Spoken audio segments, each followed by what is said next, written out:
जी, जय जय राम जी सबको। हम लोग अपना समाधि वाला चैप्टर, जैसे कि विपिन जी ने बताया, उसके अब अंतिम चरण में पहुंचे हुए हैं और पढ़ रहे हैं, समझ रहे हैं।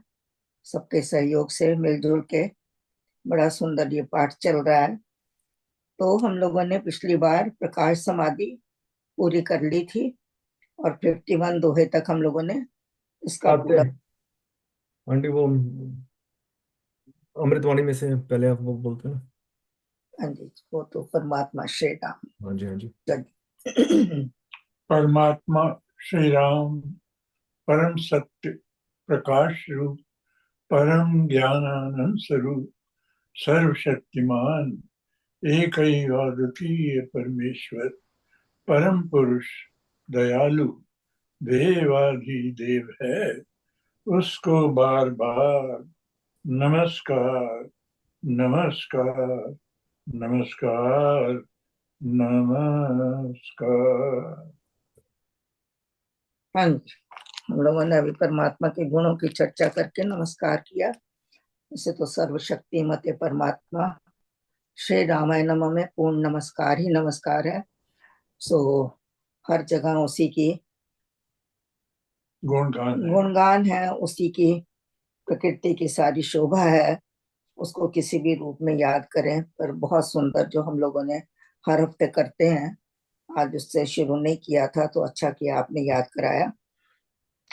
तो हम लोगों ने 51 दोहे पढ़ लिए थे और जिसमें हमने प्रकाश समाधि को अच्छी तरह समझा था। और उसमें हम लोगों ने स्वामी जी के दोहों के अतिरिक्त कबीर जी को भी लिया था और कबीर जी के साथ हमने मिलके पूरे घट मंदिर की झांकी देखी थी। और ज्यादा तो नहीं, पर फिर भी थोड़ा बहुत उसका हम रिकैप कर लेते हैं कि या घट भीतर बन और बस्ती, या ही में झाड़ बहारा, या घट भीतर बाग बगीचा, या ही में सृजनहारा, या घट भीतर बिजली चमके, या ही में हो उजियारा, या घट भीतर अनहद गरजे, या ही में अमृत धारा। यही सब उन्होंने बताया था कि अंदर में सब कुछ वही है जो हम इस बाहर में देखते हैं। ये सब अंदर से ही बाहर प्रकाश हुआ है। तो यही कह रहे हैं कि या घट भीतर ब्रह्मा विष्णु, यही में शिव सनकादि अपारा, या घट भीतर राम कृष्ण ने लिया है अवतारा। सो यही बता रहे हैं सारा कुछ। कहे कबीर सुनो भाई अवधू, ताही में गुरु हमारा। गुरु ही हमारा अंदर बैठा हुआ है, वही हमारा प्रकाश कर रहा है। और उस प्रकाश में हम परमात्मा की दया और परमात्मा की पूरी प्रकृति और उसका पूरा विस्तार देख पा रहे थे। और यहाँ तक कि साधु संतों के भी दर्शन होते हैं। या घट भीतर देवी देवा, या ही में ठाकुर द्वारा, या घट भीतर ब्रह्मा विष्णु, या ही में शिव सनकादि अपारा। तो सब कुछ हमारे अंदर है। तो ये हम लोगों ने पिछली बार कबीर जी को दिया था और अपने समर्थ के अनुसार थोड़ा गा के इसको बताया भी था। तो आई होप यू नो कि सब लोगों ने इसको समझा होगा। तो आज हम लोग जरा आगे चलते हैं। तो 52, पहले खाली 52 पढ़े कोई, क्योंकि यहाँ पर जाके हमारी प्रकाश समाधि खत्म हो जाती है। उसके बाद हम चौथी समाधि पकड़ेंगे। हाँ जी। किरण कौन आंटी, पढ़े? किरण आंटी। सिर्फ एक दोहा। किरण आंटी, 52 दोहा, जस्ट ओनली वन दोहा। अनम्यूट। 51, हाँ या जी, हो गया। या सॉरी, 51 52 दोनों इकट्ठे कर। ओके। 51, 52 दीखे साधु संत सिद्ध शोभित रहे विराज, प्रकाश समाधि शुभ तर दे जभी महाराज। नाम ध्यान से आप ही खिले कमल के कुंज, नाम जाप के योग से विकसे तेज सुपुंज, नाम ध्यान से आप ही खिले कमल के कुंज, नाम जाप के योग से विकसे तेज सुपुंज, नाम जाप के योग से विकसे तेज सुपुंज। यस, राम। स्वामी जी बता रहे हैं कि अंतर में हमें जब साधु संत महात्माओं के दर्शन होते हैं और ये प्रकाश समाधि जो है अति उत्तम है, और ये परमात्मा की कृपा से, गुरु कृपा से हमारे अंदर बनती है, प्रकट होती है। उसके अलावा फिर कह रहे हैं कि नाम ध्यान से आप ही, जब हम नाम के योग में जुड़ जाते हैं, नाम योग की हम लोगों की एक प्रधानता है हमारी भक्ति में, हम नाम की ही भक्ति करते हैं, नाम को ही पूछते हैं, नाम को ही ध्याते हैं। तो स्वामी जी कह रहे हैं नाम ध्यान से आप ही खिले कमल के कुंज, हमारे अंदर जितने भी चक्र हैं, कमल जो है वो चक्रों में ही है। कोई चक्र हमारा कुछ कम पंखुड़ियों का है, कोई ज्यादा पंखुड़ियों का है, और जो हमारा शस्त्रार है उसमें हजारों पंखुड़ियां हैं। तो इस तरह के सारे जो चक्र हैं वो अपने आप हमारे अंदर खुल जाते हैं और हम पूरे प्रकाशमय हो जाते हैं। नाम जाप के योग से विकसे तेज सुपुंज, पूरा प्रकाश ही प्रकाश हमारा अंतर में हो जाता है और उसी में हम निवास करते हैं। तो ये तो है हमारी प्रकाश समाधि। अब हमारी समाधि जो आ रही है इसको कहा है चौथी समाधि नाद है। मैं पिछली बार भी हम लोगों ने कहा था कि जो समाधि है जब वो घटित होती है तो उसी के बीच में तरह तरह की समाधियां आती हैं, तरह तरह की सिद्धियां आती हैं, तरह तरह के आपके ऊपर प्रभाव आते हैं, प्रलोभन आते हैं। हमको किसी में फंसना नहीं है और हमको आगे बढ़ते जाना है, क्योंकि ये प्रभाव जो होते हैं और ये प्रलोभन जो है ये हमारी जो विकास है उसको रोकने में बाधा करते हैं, उसको रोकते हैं, ये आगे नहीं बढ़ने देते हैं। कई बार हम लोग उसमें इतने ही फंस जाते हैं, उनका प्रभाव इतना प्रबल होता है कि हम आगे नहीं बढ़ पाते हैं और वहीं का वहीं रुक जाते हैं और हम ये सोचते हैं कि हम सिद्ध हो गए, हमने पा लिया परमात्मा को। लेकिन नहीं, वो पूर्ण नहीं है, वो पड़ाव है खाली जिसको आपने पार करना है। और इसी पड़ाव पे आके कई लोग सॉरी भटक जाते हैं और फिर भटक के जरा सी कोई छोटी मोटी सिद्धि मंत्रों द्वारा उसको सिद्ध कर लेते हैं और फिर उसको जो है दर्शन उसको बार बार दिखा कर लोगों को और उसको अपना जीवन बना लेते हैं, उसी को अपना व्यवसाय बना लेते हैं। और ये हमने अपने जीवन में कई बार देखा है, कई लोगों को देखा है, इस तरह से वो पथ भ्रष्ट हो जाते हैं। तो इसीलिए इसको सचेत रहकर हमको देखना चाहिए कि हम किसी प्रभाव में तो नहीं फंस रहे हैं। वो खुद ही पथ भ्रष्ट नहीं होते, दूसरों को भी पथ भ्रष्ट करते हैं। बिल्कुल। और इससे ज्ञान की भी प्राप्ति होती है। किसमें? समाधि से। समाधि में तो आपको सब कुछ मिल जाता है, फिर रह ही कुछ नहीं जाता। ज्ञान समाधि है वो प्रकाश में, प्रकाश समाधि जब होती है तो ज्ञान ही ज्ञान आपको मिल रहा है। जो कुछ आप देख रहे हैं हर चीज ज्ञान में ही है वो।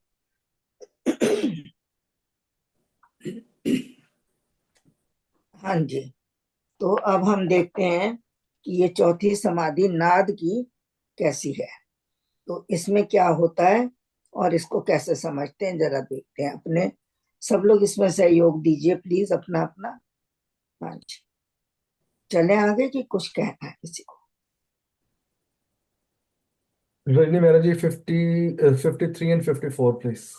Okay, thank you.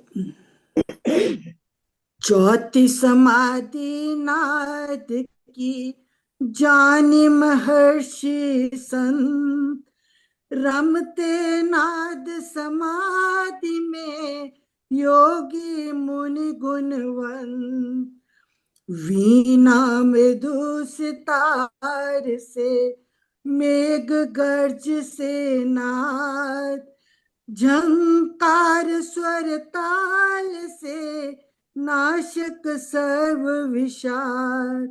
वीणा मृदु सितार से मेघ गर्ज से नाद, झंकार स्वर ताल से नाशक सर्व विषाद। जय राम, जय जय राम।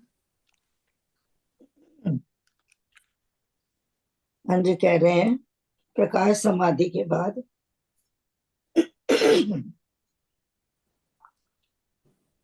चौथी समाधि जो है, मेरे ख्याल आप थोड़ा भजन कोई भजन लगा लें। एक मिनट।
हाँ जी आंटी, आप रेडी? हाँ जी। मैंने कहा आप जो अभी बोल रहे थे कि सभी कुछ हमारे भीतर ही है, सारा ब्रह्मांड और सारा जो वो है जगत सारा हमारे भीतर ही है, और वही अभी भजन में भी आ रहा था कि वो सबके बीच में खुद घुस गया है। बाजीगर का की बजी रे बांसुरी मायापुर के मेले में। ये सारा उसी का चमत्कार है।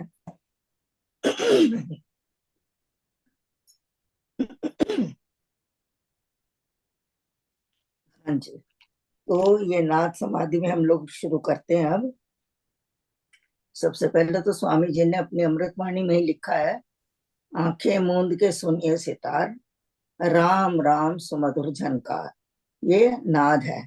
जब हमको अंदर में कुछ सुनाई पड़ता है, और वो जो होता है वो अनस्टक्ड नाद होता है, जो किसी भी वजह से नहीं हो रहा है, अपने आप हो रहा है। क्योंकि बाहर में जितनी भी ध्वनियां हैं वो एक दूसरे के टकराव से होती हैं। जब तक एक से दूसरा नहीं टकराता कोई ध्वनि नहीं होती है। यदि देखें, ढोलक बजाते हैं तो ढोल के ऊपर हमको हाथ लगाना पड़ता है, तभी ढोल को हम पीट पाते हैं। ताली बजाते हैं तो दो चीजों को दोनों हाथों से बजती है। कोई भी चीज है बाहर की, अगर कोई हम इंस्ट्रूमेंट बजा रहे हैं तो उसमें भी हमको, चाहे वो तारों वाला है, चाहे वो वायु से बजाने वाला है, या कोई और तरह का इंस्ट्रूमेंट है, तो सभी में बाहर से कुछ ना कुछ प्रहार करना पड़ता है, तब जाके वो ध्वनि उत्पन्न होती है। तो लेकिन ये जो अंदर में नाद है, इसको अनाहद कहते हैं, जिसको कि कोई भी बजा नहीं रहा, ये दो चीजों से नहीं मिलके बज रहा है, ये सिर्फ परमात्मा की ही ध्वनि है।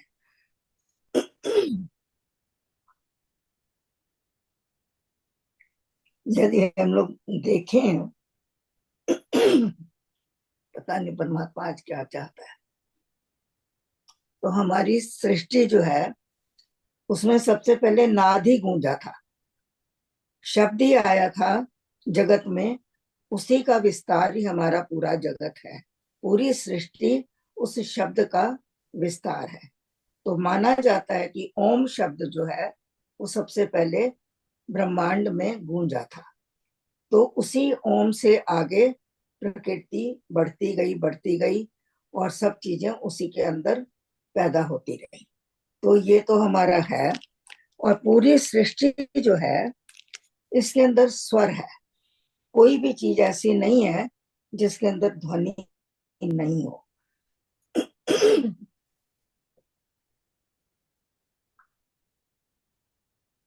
कई बार ध्वनियां इतनी हल्की होती हैं कि वो हमें सुनाई नहीं देती हैं, लेकिन कई ध्वनियां बड़ी तीव्र होती हैं, वो सुनाई पड़ती हैं। लेकिन कोई भी जगत के अंदर ऐसी चीज नहीं है जिसमें कि ध्वनि ना हो। देखिए, अपने अपने पांच तत्व हैं, हर किसी में ध्वनि है। जल में ध्वनि है, अग्नि में ध्वनि है। जब अग्नि प्रज्वलित होती है तो उसकी कितनी जोर जोर से आवाज आती है। जल, वायु, वायु में देखिए कितनी प्रवाह है। तो उसके अंदर भी, हर चीज के अंदर गति भी है और ध्वनि भी है। बिना गति के और बिना ध्वनि के इस जगत का कोई भी चीज ऐसी नहीं। इवन पहाड़ों तक में अगर आप देखें, उनके अंदर भी ध्वनि है, लेकिन वो इतनी धीमी होती है कि हमें सुनाई नहीं देती है। तो ये तो है हमारा नाद। जब बाहर की सृष्टि में नाद है तो अंदर में जो है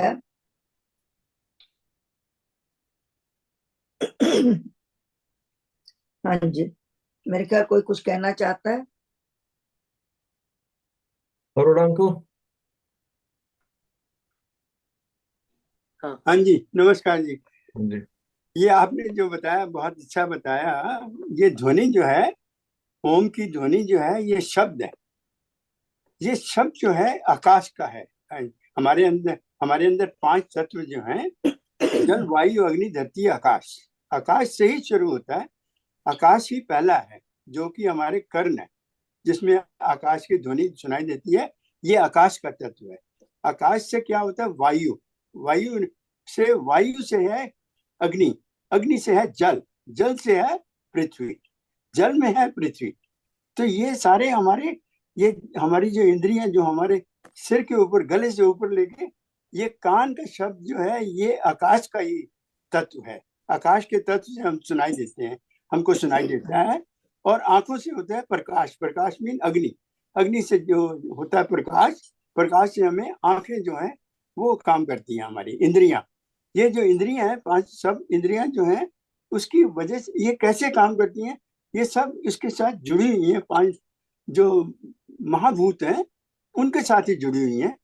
तो ये हो गया हमारा अग्नि, हो गई हमारी आंखें। तो उसके बाद है हमारा सुगंध। सुगंध जो है हमारी पृथ्वी से आती है, वनस्पतियों से आती है, तो वो हो गया हमारा नाक। और रसना जो है हमारी जल का प्रतीक है। तो इस तरह से जो भी बना हुआ है पृथ्वी में, सारा कुछ, जैसे आपने कहा शुरू में कि सब हमारे अंदर ही है। ये पूरा ब्रह्मांड की जो सृष्टि है, वो हम उस सृष्टि के एक एक तत्व से हमारा शरीर बना हुआ है। तो सारा कुछ ये अंदर है। और परमात्मा का जो शब्द है ओम, ओम से ही सब कुछ हमारे अंदर, ये तीनों आ ओ मा, ये तीनों शब्द जो है ब्रह्मा विष्णु महेश से ही बने हुए हैं। और ये तीनों तत्व जो है ये हमारा हर हमेशा चलते रहते हैं हमारी बॉडी के अंदर। जो हार्ट है या बहुत अच्छा समन्वय किया अंकल आपने। मैं just want to add one more thing here कि जैसे ना बोला जाता है कि एक ये हमारा बिग बैंग हुआ है, वो ध्वनि सबसे पहले जो आकाश में गूंजी थी, या वो प्रकाश जो उस बिग बैंग से हुआ था, जो कि साइंस की फिलॉसफी के हिसाब से बिग बैंग था, या अपने इंडियन फिलॉसफी से कह सकते हैं कि जो कॉस्मिक पावर्स की उत्पत्ति जो हुई थी वो बिग बैंग के थ्रू हुई थी। तो सबसे पहले ध्वनि ही शब्द सुनाई दिया था, जो कि जिसको हिंदू लोग उसको बोलते हैं ओम, और जो मुसलमान लोग हैं वो उसको अल्लाह हु वर्ड जो है वो निकल के आता है। तो ऐसे बोला जाता है कि जो शब्द घोष है उससे ही सारा उत्पत्ति हुई थी, मतलब कि प्रकाश भी इसी शब्द घोष से निकला था। तो इसको बोलते हैं शक्ति, इसको बोलते हैं शक्ति। आजकल के जो साइंस है वो इसी को ढूंढ रही है कि ये कहाँ से हमारा जो प्रकृति का जो शुभ आरंभ हुआ है, कहाँ से हुआ है। तो वो हमारे वेदों ने कई साल, हमारे वेदों की जो ज्ञान है, हमारा जो विस्तार है पूरे ब्रह्मांड का, सूर्य चंद्रमा, मतलब कि भूगोल का या पूरा विस्तार, ये पूरी बड़े विस्तार से लिखा हुआ है।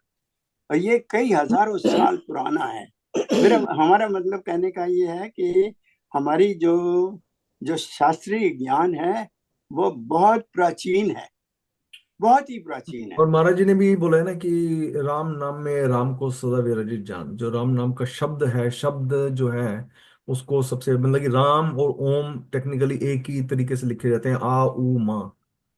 उसके अंदर जो ध्वनि है, जो उसके अंदर तरंग है, तरंग है वो वो तरंग एक ही है, एक ही है, तरंग है यार। एक ही तरंग है। उसकी आवाज, दोनों की आवाज एक सी है। हम ऐसे करके वो आवाज है ही झुंकार दोनों की, राम की। और उसकी अगर उसका एंड देखेंगे आप, तो राम का या ओम का, तो ऐसे ही चलेगा। चोपड़ा एक साहब ही कुछ चोपड़ा साहब कुछ कहना चाह रहे हैं। नहीं, आज सुनना ही चाह रहा हूँ, मैं खाली समझने की कोशिश कर रहा हूँ। ठीक है, ठीक और, ठीक है, शांत रहना ही चाहूंगा। Thank you. स्वामी जी ने लिखा है, उपजे नाद असहज बहु भात। तरह तरह के नाद जो है आसानी से राम नाम जपते हुए हम सुन सकते हैं। उपजे नाद सहज, सहजता से ही हो जाते हैं, हमको कोई कोशिश नहीं करनी पड़ती है। और बहुभात का मतलब तरह तरह के नाद। अब देखिए, नाद जो है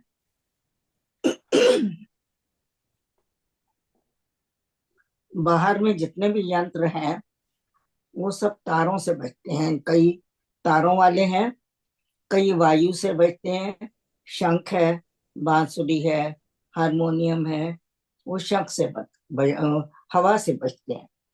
और कुछ जो है वो चमड़े से बजते हैं, तबला है, ढोलक है, ये सब नाद का ही प्रतीक है। लेकिन अंदर में हमारे कोई भी यंत्र नहीं है, कोई भी वाद्य यंत्र नहीं है, लेकिन अपने आप ही वहां पर नाद उपज रहा है और हम सुन रहे हैं। पूरी प्रकृति जो है वो नादमय है, पूरी प्रकृति संगीतमय है। यदि कभी हम ध्यान से देखें या सुने तो जब पानी बहता है तो कितनी मधुर उसका संगीत हमको सुनाई पड़ता है। जब कभी धीमी धीमी हवा चलती है तो कितनी सुगंध और कितनी अंदर से शांति महसूस होती है और कितना अच्छा लगता है। तो इसीलिए हमको इसके लिए बहुत ही अंदर में जाना पड़ता है इन चीजों को सुनने के लिए, क्योंकि ये बड़ी सूक्ष्म ध्वनियां होती हैं, बड़ी सूक्ष्म होती हैं, जहां तक पहुंचना सिर्फ समाधि में ही हो सकता है।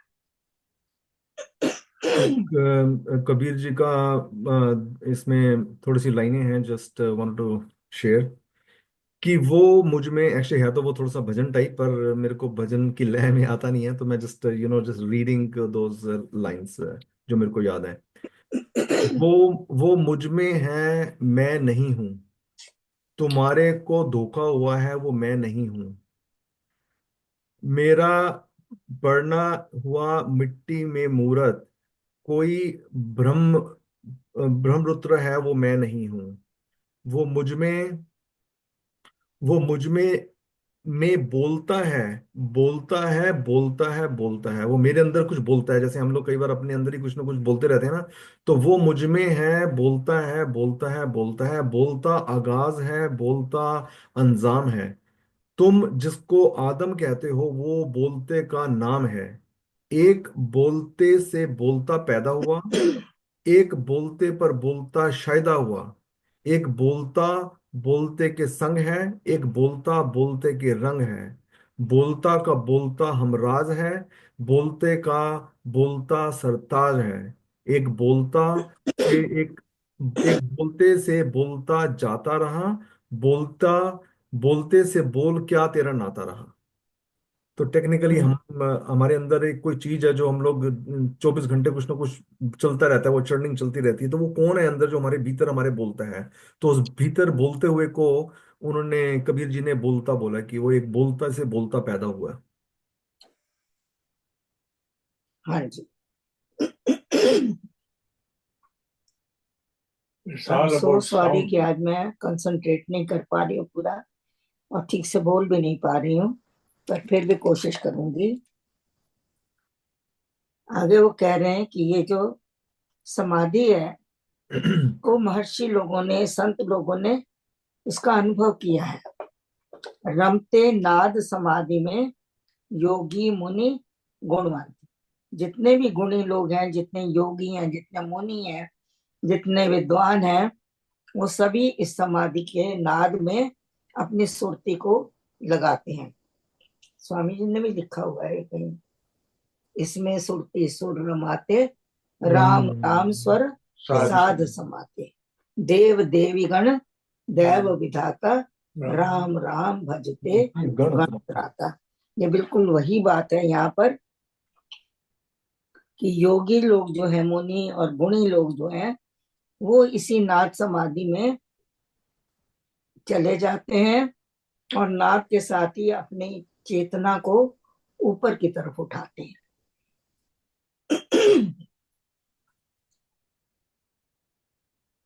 अब देखते हैं कि भाई इसके आगे जो है कि नाद जो है कितने प्रकार के, कितनी अंदर हमें क्या क्या सुनाई देता है।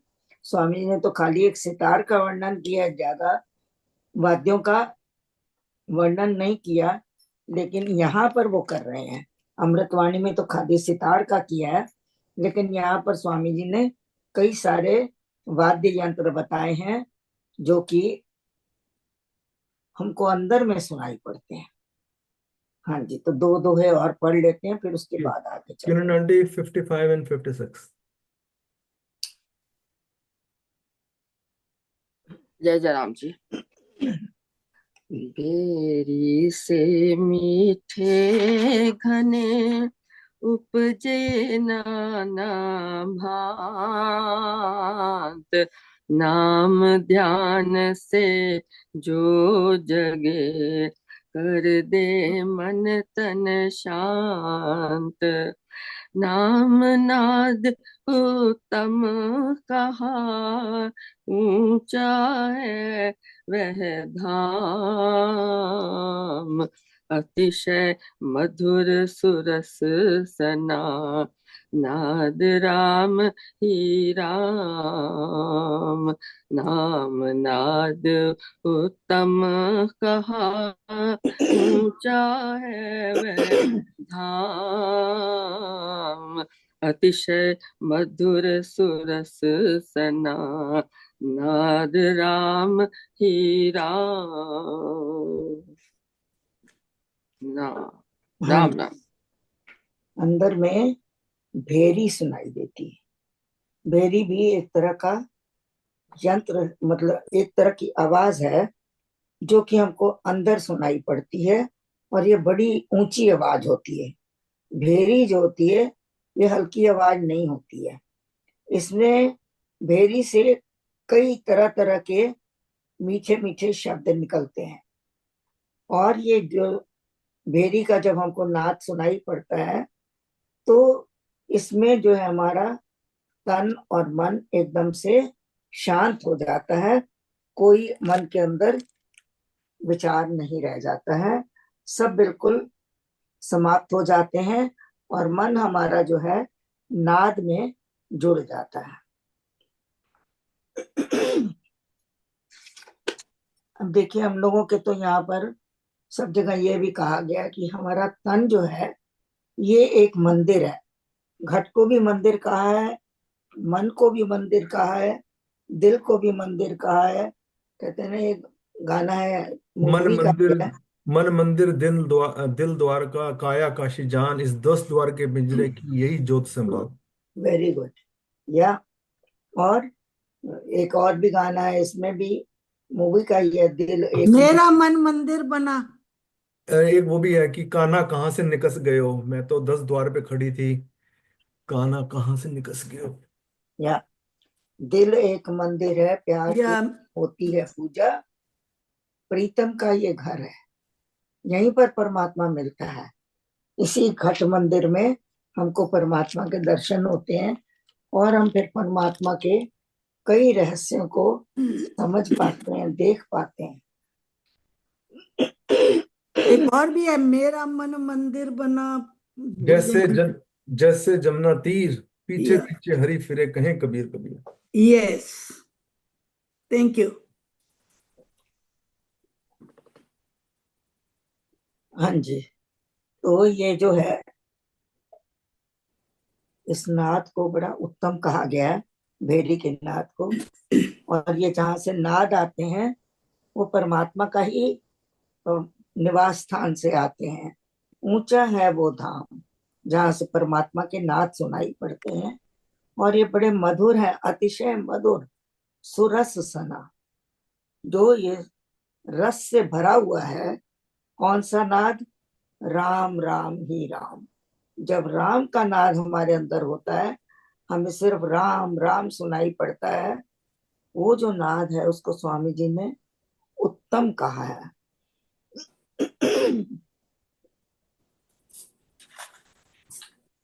हाँ जी, सोचा तो मैंने बहुत था कि मैं कोई बात नहीं कुछ कहूंगी, लेकिन मैं आज विपिन जी, ये नाद की वही बात कर रहे हैं। वो नाद का नाम ही ब्रह्म है। जो हमने शुरू से कहा कि ये जब बिग बैंग हुआ, जो शब्द सुनाई दिया ओम का, तो ये नाद ही है। नाद को ही ब्रह्म कहा है, और नाद को इस कॉल्ड वाइब्रेशन। पूरा वर्ल्ड, पूरा संसार, पूरा ब्रह्मांड जो है, इसमें एक वाइब्रेशन ही चल रही है। आजकल उसको जो है स्ट्रिंग थ्योरी भी कहती है। वो आपस में एक दूसरे से कम्युनिकेट करती हैं। एक एक कण जो है एक दूसरे से कैसे कम्युनिकेट करता है। ये हमारे जो बोसॉन है, हमारे पार्टिकल्स हैं जो कि एक दूसरे से बात कर रहे हैं, कम्युनिकेशन हो रहा है पूरे ब्रह्मांड में, लाखों करोड़ों ये अरबों वर्ष दूर, मतलब कि इतने मीलों दूर एक को कोई कुछ कह रहा है तो हमको सुनाई दे रहा है, और हमके वो नाद ही है। नाद मीन्स वाइब्रेशन। पूरा world is full of vibration, पूरा ब्रह्मांड। देखिए गीता में भी, भगवत गीता में शब्द ब्रह्म कहा गया है। हाँ जी, शब्द जो है वो ब्रह्म ही है।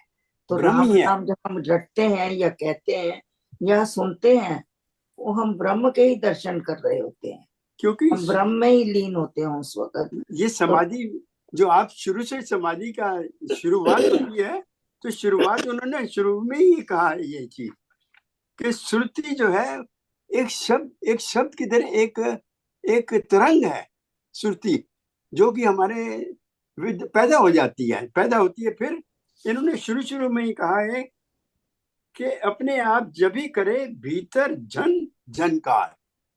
ये झनकार का मतलब भी वाइब्रेशन है, वहीं से शुरू किया है। ये पहली समाधि में ही उन्होंने मेंशन किया।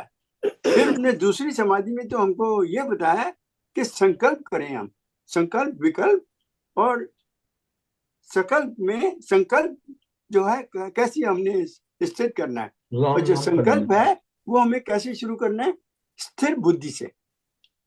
हमें जब तक प्रज्ञानम, हमें जब तक स्थिर प्रज्ञा नहीं होगी या हमें जो विवेक है वो हमारा नहीं जागेगा, तो उसके बगैर हम इसको जो है इसमें डिफरेंस नहीं पता कर सकते हम। संकल्प और विकल्प और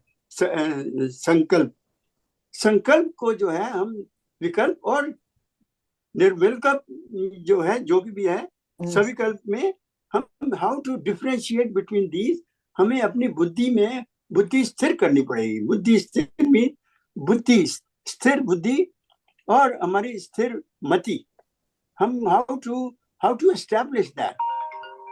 बुद्धि और मति एक ही चीज है। हाँ जी, हाँ और जी, इसमें जो है सविकल्प समाधि और निर्विकल्प, हाँ जी, तो इसका उच्चारण जो है पहले हम लोग बहुत सही करें। और ये हम लोगों ने पिछली बार पढ़ी थी कि जो समाधियां हैं, इसकी जो निर्विकल्प समाधि है वो बड़ी मुश्किल से मिलती है, और ये कोई विरला होता है जो निर्विकल्प समाधि में जाता है, क्योंकि ये समाधि के बाद उसका पूरा जीवन बदल जाता है, जीवन मुक्त हो जाता है। और इसी समाधि को लय समाधि कहा गया था, इसी समाधि को शून्य समाधि कहा गया था, और इसका एक और नाम भी है सबीज समाधि और निर्बीज। जो सबीज वाली है वो सविकल्प है। अब उसके बाद तीसरी समाधि जो आपने बताई पिछली बार, वो तो है, वो ज्ञान की है, हमें ज्ञान उपलब्ध हो जाता है। राम के नाम का ज्ञान उपलब्ध होता है कि राम ही ब्रह्म है, हमें इसका ज्ञान हो जाता है। तीसरी समाधि में हमें ज्ञान उपलब्ध होता है। मुझे जो मुझे समझ आई पिछली बार, जो तीसरी समाधि है वो हमने प्रकाश समाधि पढ़ी है।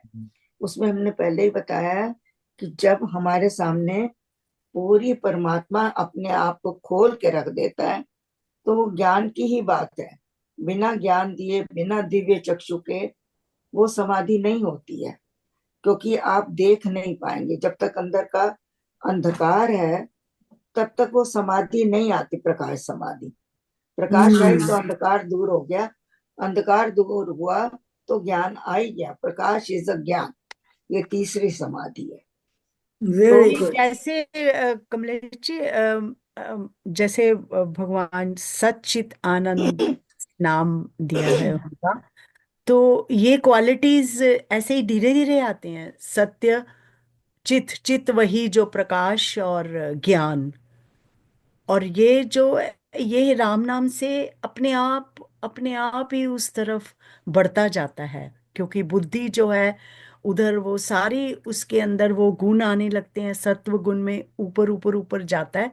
वही ज्ञान जो है परमात्मा का, क्योंकि वो उससे उसी प्रकाश उसी से जुड़ रहा है, वो उससे सारा कुछ जुड़ता है, और फिर आनंद की तरफ और ये सारे जो गुण हैं राम नाम से धीरे धीरे धीरे धीरे धीरे धीरे जैसे आते हैं, और उसको ही फिर जो नाम महाराज जी ने सारा बताया, चौथी समाधि, तीसरी समाधि, और वो इसी तरह इसी रूप में धीरे धीरे धीरे धीरे ज्ञान में प्रकाश, आपके आप जो बात कर रहे हैं। हाँ जी। हाँ जी, प्रकाश का अर्थ है ज्ञान। हाँ जी। तो जब प्रकाश आ गया आपके अंदर, आपके अंदर पूरे के पूरे ग्रंथ खुल जाते हैं।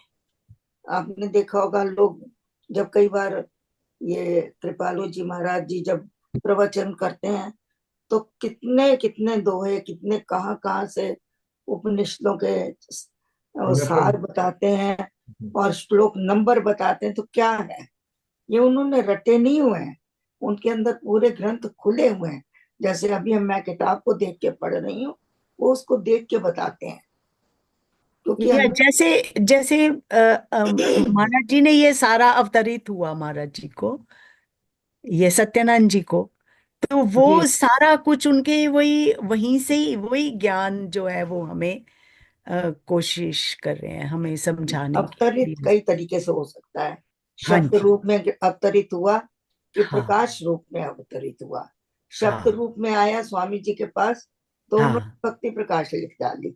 लिख अगर दिया। प्रकाश रूप में आएगा तो प्रकाश रूप भी उनके पास आया, उन्होंने हाँ, लीला वाला चैप्टर लिखा बिना अंदर वो देखे। कमलेश जी, जो मैं बीच में सॉरी, जो जो प्रकाश रूप में वो उसमें ही जो दृष्टांत महाराज जी ने उसी समय बताया या था, या प्रकाश कैसे? जब उनको दिखा तभी अभी प्रकाश में, ज्ञान हाँ। दिखा। या हाँ, तो परमात्मा का जो दृष्टांत भी। हाँ, स्वरूप उन्होंने देखा, रूप, हाँ। तो बाहर हमारे लिए उसको हाँ बनाया हाँ और बताया कि इसका आदर करना सीखो, ये छोटी हाँ। चीज नहीं है। हम्म। तो ये सारी चीजें समाधियां एक दूसरे से जुड़ी हुई हैं। अभी हम लोग जो बात कर रहे हैं तो हम लोगों को अब पीछे का थोड़ा छोड़ के एक समाधि में जरा टिक जाए थोड़ी देर, और वो समाधि है नाद समाधि। क्योंकि अगर हम सारा आगे पीछे मिक्स करेंगे तो हम एक को समझ नहीं पाएंगे अच्छी तरह। Thank you. हाँ जी, तो 56 तक पढ़ा, अब जरा 57 58 पढ़ा जाए। उषा आंटी 57 58 59। हाँ जी।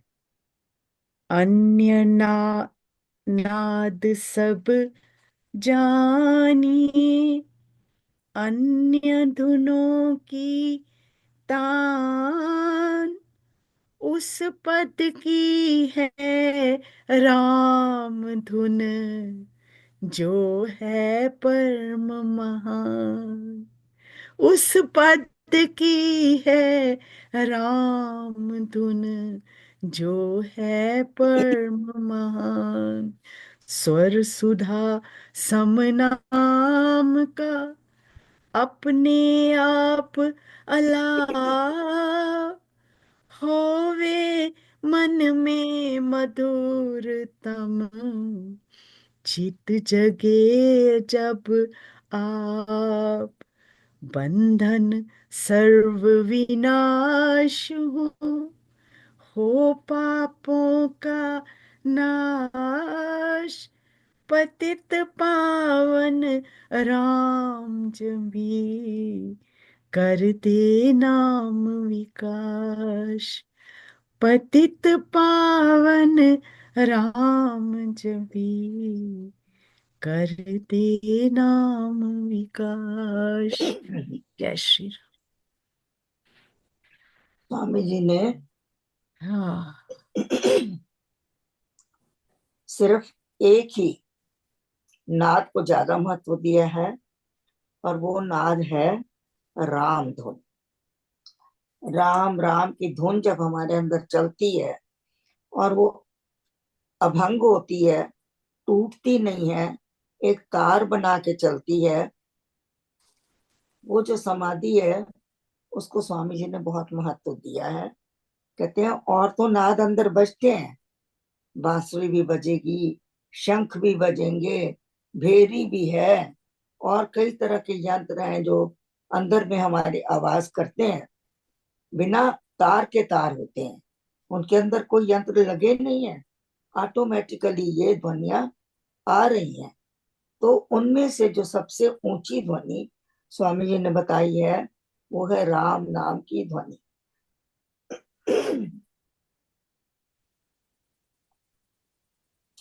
स्वर सुधा सम नाम का अपने आप अला, अपने आप के अंदर चल रहा है, और वो स्वर सुधा का हम रस पान कर रहे हैं। जब अंदर नाम चलता है और मन मग्न हो जाता है, तो वही मन जो बाहर नाचता है वो अंदर राम धुन को पकड़ के नाचता है।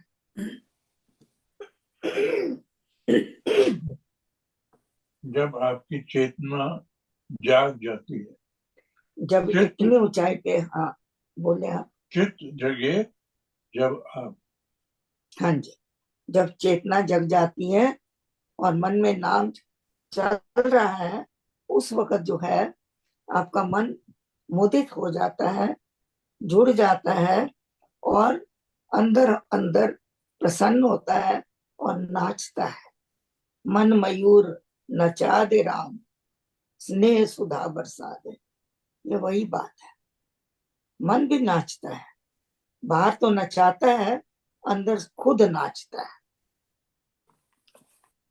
हाँ जी, आगे है, सारे बंधन नाश हो जाते हैं, सारे बंधन खत्म हो जाते हैं जब हमारे अंदर नाद चलते हैं, तो सारे पापों का नाश कर देते हैं, सारे बंधन तोड़ देते हैं।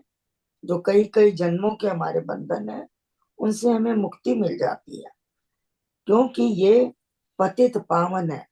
पतितों को पवित्र करने वाला जो नाम है, ये कर दे नाम विकास, अंदर में अपना फैल जाता है, विकास हो जाता है। कोई जगह ऐसी खाली नहीं रह जाती जहां नाम ना हो। सारी चीजों में नाम बढ़ जाता है, मन में, चित्त में, बुद्धि में। अहंकार तो बिल्कुल लुप्त हो जाता है। तो ये सारा नाम का प्रताप है कि किस तरीके से वो अपने आप को इतना फैला देता है, इतना फैला देता है कि और किसी चीज की वहां जगह रह ही नहीं जाती। हाँ जी, कोई कुछ कहना चाहेंगे? ये यही आता है कि क्या महाराज जी ने सारा कुछ इतना कितना एक्सप्लेन कर दिया, जो अंदर की धीरे धीरे धीरे धीरे अंदर की स्थिति कैसे हो रही है, कैसे होती है, क्या होता है। फिर उस राम नाम से कैसे सुधा सुधा जैसा अमृत जो है वो आता है, धीरे धीरे धीरे धीरे उधर लेके जा रहे हैं हमें। बहुत क्या, बस वही कृपा कृपा उनकी हो रही है, बरस रही है, और उसके हाँ जी, लिए थैंक कर रहे हैं। हाँ जी। हाँ जी, हम थोड़ा सा अब कबीर जी को देखते हैं। कबीर जी ने क्या लिखा है? ये हे रे साधो, ये तन ठाठ तंबूरे का। हाँ हाँ हाँ हाँ ये आप भजन लगा सकते हैं, दो हाँ जी, मिनट का। लगा देता हूँ। इनका सुनिए जरा, ये वैसे तो बहुत लंबा है, अगर पूरा सुनने। एक है जिन्होंने गाया इसको 3 मिनट के अंदर, वो है स्मिता राव बेलूर। अगर आप उनको लगा के पहले सुना दें, फिर इसके ऊपर चर्चा करेंगे। रे साधो, ये तन ठाठ तंबूरे का। इस शरीर को उन्होंने तंबूरे से उसकी तुलना की है कि हमारा शरीर जो है एक तंबूरा है। मैं बताऊंगी तंबूरा क्या होता है। ये एक वाद्य यंत्र है, तारों वाला है। इसके नीचे और बहुत एक तुम्बा होता है। हाँ जी,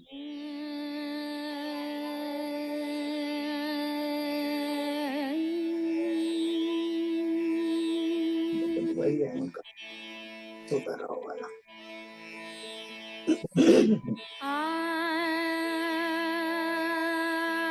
जी बोलो आंटी। हाँ जी, बढ़िया, बहुत सुंदर गाया है इन्होंने।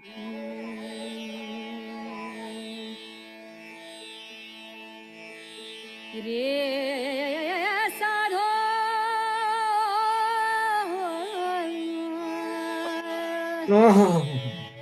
मन लगा के सुनिए, आंखें बंद। साधो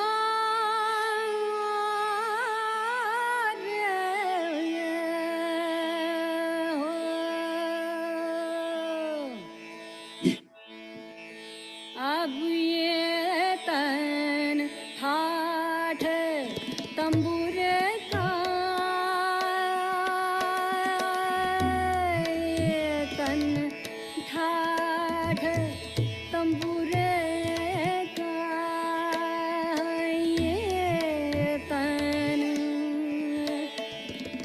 ये तन साधु, ये तन ठाठ तंबूर का, हो ये तन ठाठ तंबूर का,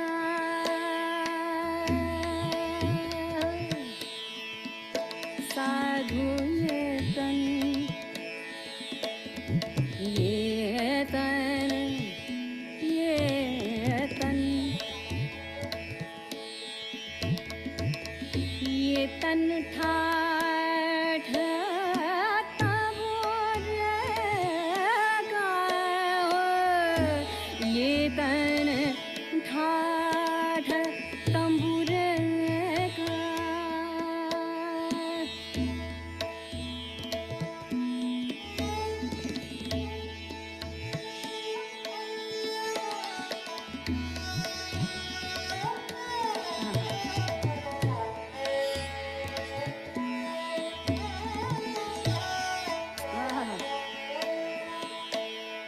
ओ पांच तत्व का बना तंबूरा,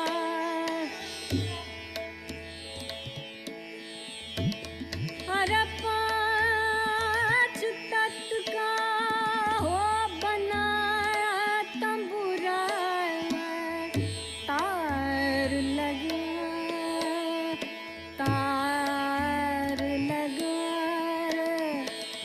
नौ तुरे का,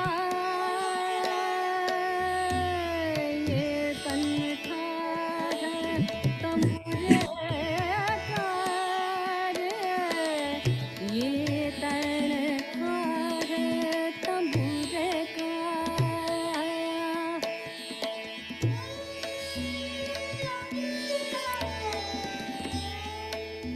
आहा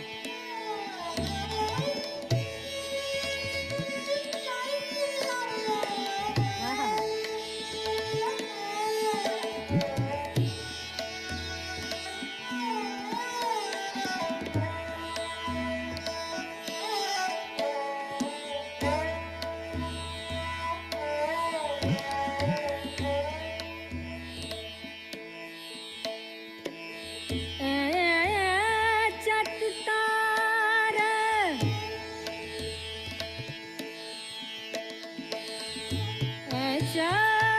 चत्तार मरोरत खूंटी, ओ चत्तार मरोरत खूंटी, निकसत राग हजूरे का, निकसत राग हजूरे का रे, ये तन ठाठ तंबूर का,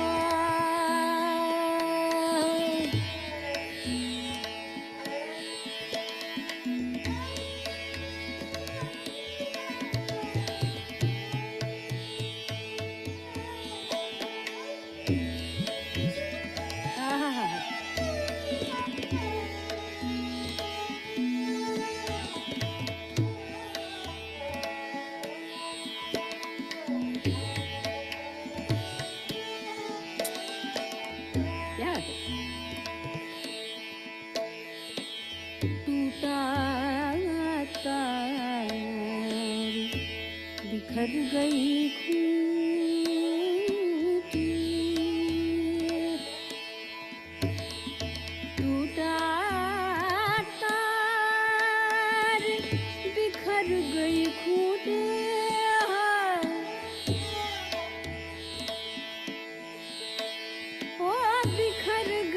खूटे रे टूटा तार बिखर गई खूटे हो गया धूर मधुर का हो गया धूर मधुर का याद ही का गर्व न कीजिए याद ही का गर्व न कीजिए याद ही का याद ही का हो याद ही का हो गर्व न कीजिए उड़ गया हंस तंबूरे का उड़ गया हंस तंबूरे का रे ये तन ठाड़ तंबूरे का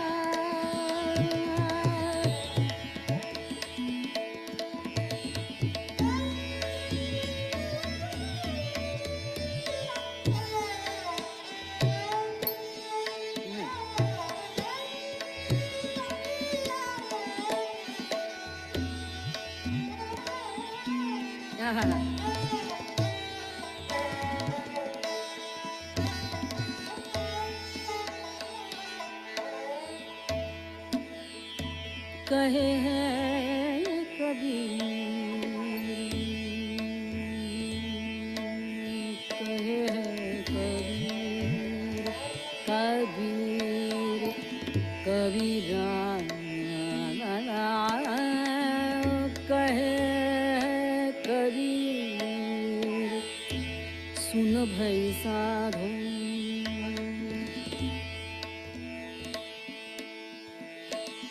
कहे हैं कबीर अरे सुन भई साधो सुन भई साधो सुन भई साधो कहे हैं कबीर सुनो भई साधो आगम पंथ एक सुर का आगम पंथ आगम पंथ आगम पंथ आगम पंथ आगम पंथ आगम पंथ एक सुर का हो ये तन ठाड़ तंबूर का हो ये तन ठाड़ तंबूर का ये तन हाँ जी हाँ जी, इसमें जो शब्द है ना वो थोड़े समझने वाले हैं। मैंने इसको पहले अगर आपको एक्सप्लेन कर दिया होता तो आपकी समझ में ज्यादा आ जाता, पर चलो जो भी है। वो कह रहे हैं कि ये जो मेरा शरीर है ये एक तंबूरे के समान है, ये एक यंत्र है जो बजता है। यहाँ पर तंबूरे का अर्थ क्या है? इसके अंदर तारें लगी हुई हैं, इसके ऊपर में खूंटियां बनी हुई हैं उन तारों को कसने के लिए। और तीसरा इसका सबसे बड़ा पार्ट जो होता है वो होता है तुम्बा।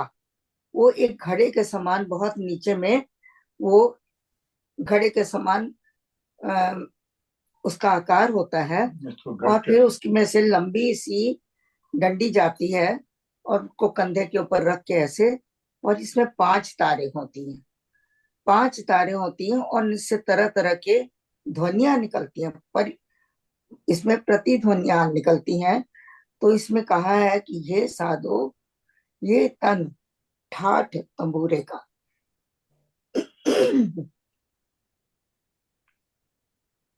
5 तत्वों का बना है तंबूरा। ये जो तंबूरा मेरा शरीर है, ये 5 तत्वों से मिलकर बना हुआ है। और इसके अंदर तार लगे हुए हैं अंदर में, जैसे कि तंबूरे में लगी होती हैं। इसी तरह हमारे अंदर परमात्मा ने तरह तरह के यंत्र लगाए हुए हैं, जिनसे कि हम समाधि की अवस्था में जाकर इनकी प्रतिध्वनियां सुन सकते हैं। वो कहते हैं तार लगा नव तूरे का। इसमें 9 तरह के हमारे दरवाजे हैं और उनमें से तरह तरह की ध्वनियां निकलती हैं। 9 चक्र भी कह सकते हैं और 9 द्वार भी कहते हैं। और उन द्वारों के द्वारा हम इसको तंबूरे की आवाज सुनते हैं। अभी आपने जो संगीत सुना, इसमें पीछे में तंबूरा ही बज रहा था। ये तंबूरे कमलेश जी, ये तानपुरा एक ही चीज है? तानपुरा या tanpura tambura and tanpura is same. और अच्छा। सितार अलग है, हाँ जी, लेकिन है ये तार के। देखिए ये वाला अब दिखा रहे हैं, हाँ इसका हाँ ऊपर करें तो थोड़ा इसका तुम्बा दिखे। हाँ जो जी, इसका बड़ा वाला आकार है ना, हाँ जी। हाँ वो नहीं है दिख रहा। कोई पर बात- ये देखिए ये हाँ, वाला, ये है, या ये है। सितार की तरह ही है, या सितार की इसको तरह ही है। गाते हैं, इन्होंने गाया है। बहुत सुंदर, ये क्लासिकल सिंगर हैं और हाँ, इन्होंने बड़े मन से गाया। कभी आप ये वीडियो देखना, तब आपको और भी आनंद आएगा। और फिर आप इसके अर्थ भी समझेंगे प्रॉपर, क्योंकि इसमें आपको एक एक शब्द समझ आएगा। अगर आपने पहले अभी सुन लेंगे, फिर दोबारा इसको सुनेंगे, तो आपको इन शब्दों के अर्थ क्लियर होंगे। आपने अभी कहा कि नव द्वारा, ये अष्ट चक्र की काया है। इसमें 9 द्वार है। अष्ट 9 चक्र द्वार 9 है, द्वार, या अष्ट चक्र 9 द्वार। 9 द्वार आप सबको पता होंगे कौन कौन से हाँ द्वार जी, हैं। सब जी हाँ। नीचे में हैं 2, और फिर नाक में 2 हैं, कान में 2 हैं, आंख में 2 हैं। फिर ऊपर में एक जो द्वार है, वो हमारा शस्त्रार है। तो इस तरह से, खैर हम अब उसमें नहीं जा रहे हैं, क्योंकि मिक्सअप करने से फिर कुछ भी समझ नहीं आएगा। वो कह रहे हैं खेचत तार मरोड़त खूंटी। ये खूंटियां क्यों लगी होती हैं? हाँ जी, ये जो दिखा रहे हैं आपको पिक्चर में, ये भी है, लेकिन ये वो नहीं है जिसको कहना चाहिए कि ये तंबूरा ये नहीं है। ये हमारी इंद्रियों की तरह, इनको संयम में लाना पड़ता है। इसको ऐंठते हैं ताकि हम संयम में लाएं, हाँ, ये ताकि जो ये ठीक से बज खूंटियां जो सके। लगी हुई हैं, इससे तारों को वो ऐंठते किया हैं। जाता है, नियंत्रित किया जाता है। जिस राग में जिस तरह के स्वर लगते हैं, उनको इसमें लगा के खूंटियों द्वारा इसको खींच के, तो इसको नियंत्रित किया जाता है। फिर इसमें से स्वर निकलते हैं अच्छे। तो इसीलिए वो कह रहे हैं कि हमारा जो शरीर है, इसको भी खींचना पड़ता है, इसको भी साधना पड़ता है, तभी जो है ये तंबूरे का काम करेगा। आपको नाद ऐसे नहीं सुनाई पड़ेगा अंदर में। जब तक इसकी साधना परिपक्व नहीं होगी, जब तक हम अंदर गहराई में नहीं जाएंगे, तब तक हम तंबूरे की तरह इसमें ध्वनि नहीं सुन सकते। इसमें कई तरह की ध्वनियां आ रही हैं। कह रहे हैं लगातार नव तूरे का 9 तरह की ध्वनियां हैं। तरह तरह की ध्वनियां जो है उनकी हो रही हैं अंदर में। खेचत तार मरोड़त खूंटी। कमलेश दीदी, अगर आप बुरा ना मानो तो एक बार जरा 9 द्वार बता दोगे? 9 द्वार हैं जी। सबसे पहले जो हमारा मलमूत्र का द्वार है वो है। फिर जननेंद्री है, वो एक दूसरा द्वार है। फिर उसके बाद हमारे जो है ये 2 हमारी नासिका है, 2 नासिका, 2 कान, 2 कान हो गए, 2 आंखें हो गई, 6 तो ये हो गए। 2 हमारे नीचे अभी मैंने गिनाए थे 8, और एक ऊपर शस्त्रार है। ब्रेन हमारा, सॉरी, एक हमारा मुंह है। मुंह या ब्रेन? नो नो नो, मुंह। ये भी एक द्वार है जहां से हमारी सारी अच्छाइयां जो बाहर निकल जाती है। 9 हो गए, 10वां द्वार। ऊपर में वो है या सहस्त्रार। तो ये 9 है। एक मुंह है। ये 9 द्वार हमें बाहर की तरफ खींचते हैं। और सिर्फ शस्त्रार जो है हमारी बिल्कुल सिर के ऊपर में, वो हमें परमात्मा से मिलाता है। उसमें परमात्मा के परमात्मा का निवास है जी, वो परमात्मा का निवास स्थान है। उसमें उसकी कृपा बरसती है। स्त्रियों में एक और द्वार होता है, स्त्रियों में 3 जनेंद्रिय। और द्वार होते हैं। जनेंद्रिय भी होते हैं। थैंक यू कमलेश दीदी। खेचत तार मरोड़त खूंटी निकसत राग हजूरे का।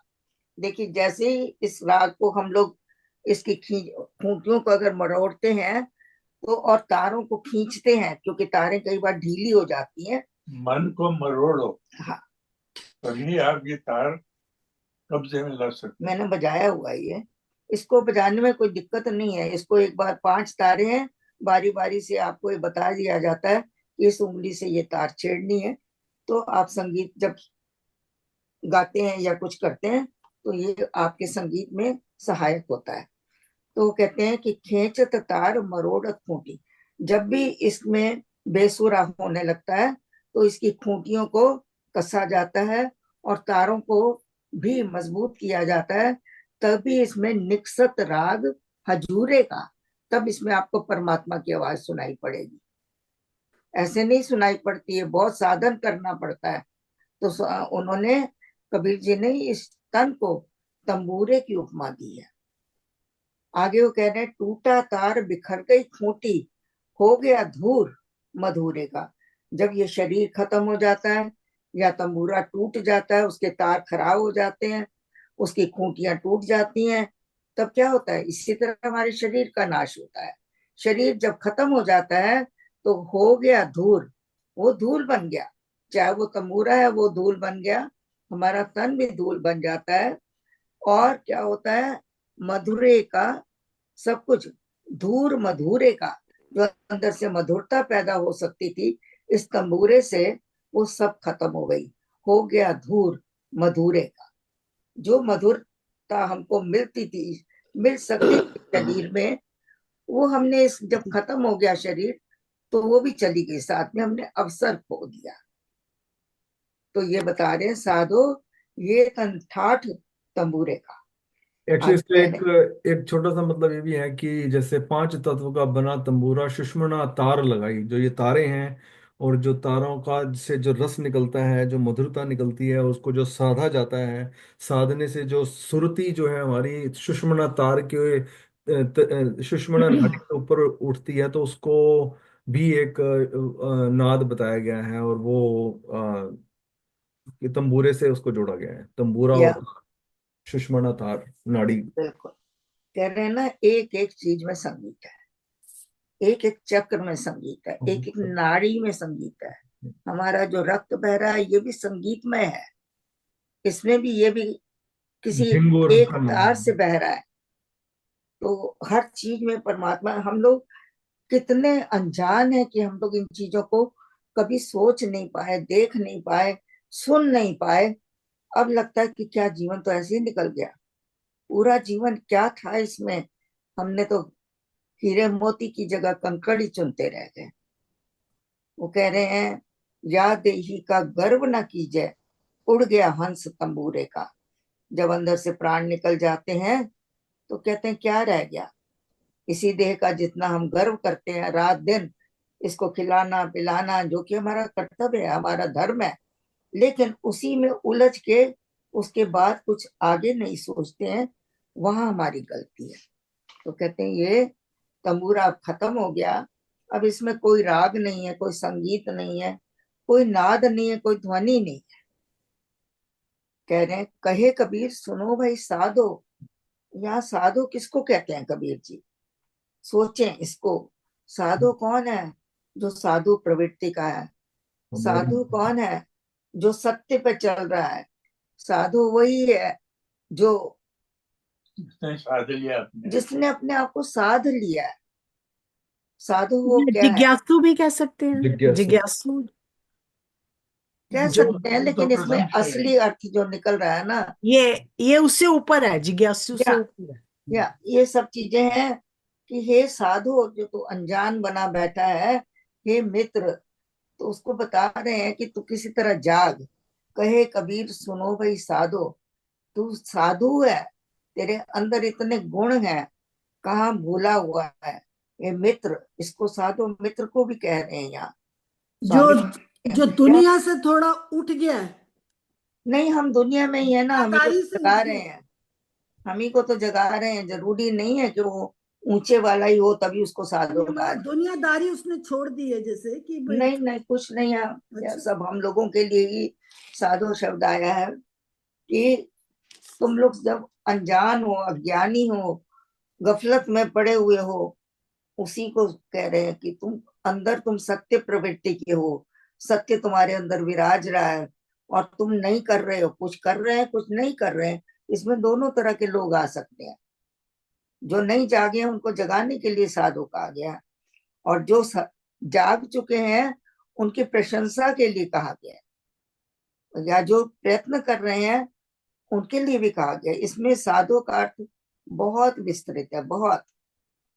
कहे कबीर सुनो भाई साधो, अगम पंथ एक सूरे का। अब यहाँ देखिए सूरा क्यों लिखा है। सूरा कहते हैं बिहार में, यूपी में लोग श नहीं बोल पाते हैं, वो क्या करते हैं, श को स बोलते हैं, सूरा। तो असली है क्या, शूर। कि ये जो अगम पंथ है, अगम पंथ क्या है, जिस पर कोई विरला चलता है, जहां तक कोई पहुंच नहीं पाता है, वो अगम पंथ। इनका कबीर जी के पंथ को अगम पंथ कहा जाता है। एक सेकंड प्लीज।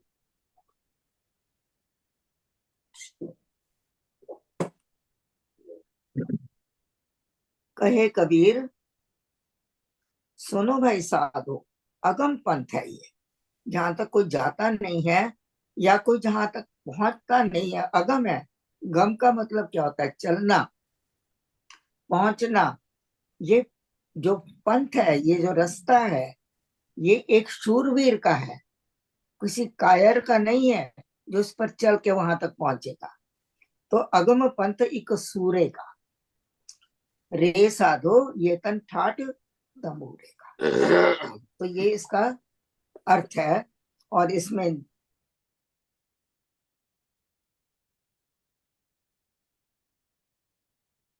सॉरी आंटी, वो अनम्यूट कर लो प्लीज। हाँ जी, अनम्यूट कर लो यार। हाँ जी, इसमें से परमात्मा का राग निकलता है इस शरीर में। ये मंदिर है, इसलिए तो स्वामी जी ने इसको घट मंदिर कहा है।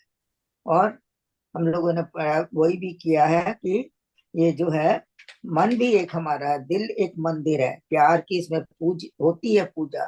प्रीतम का घर है, ये परमात्मा का घर है, ये हमारा शरीर। इसको हमने किस तरह से इसको व्यवहार किया है इसके साथ, अगर हम सोचे तो रोना आता है कि हमने इसको क्या क्या बनाया है, क्या क्या इसके अंदर डाला है, कहाँ कहाँ इसे गंदगी में घसीटा है। तब जाके लगता है कि ये भजन जो है ये विचार करने वाला है। तो मैंने तो सोचा था कि आज समाधि वाला चैप्टर खत्म कर लेंगे, लेकिन मुझे लगता है समय तो हो गया। समय हो गया जी, बिल्कुल। किसी को क्वेश्चन, कोई कमेंट? विपिन जी के मतलब कहने का यही है, से जो अभी इन्होंने बताया, कमलेश जी ने व्याख्यान किया, कि हमारा जो शरीर है ये तानपुरे की तरह, मतलब कि एक संगीतमयी है। इसको साधने के लिए या इसको बजाने के लिए तो हमें क्या चाहिए, राम नाम की धुन के साथ इसके अंदर वो धुन के साथ धुन मिलाना, जो कि अनहद नाद की धुन है, उसको लय मिलाना। मतलब कि हमको ये शरीर को बजाना पड़ेगा, साधना पड़ेगा हमें। कुमार शरीर गंधर्व को जो है, कुमार गंधर्व जो है वो बहुत ही ज्यादा कबीर जी से जुड़े हुए थे। उनके जो भजन है बहुत ही जबरदस्त हैं। अगर कोई उनको सुनना चाहे तो उनसे पता और चलेगा जरा। ओके।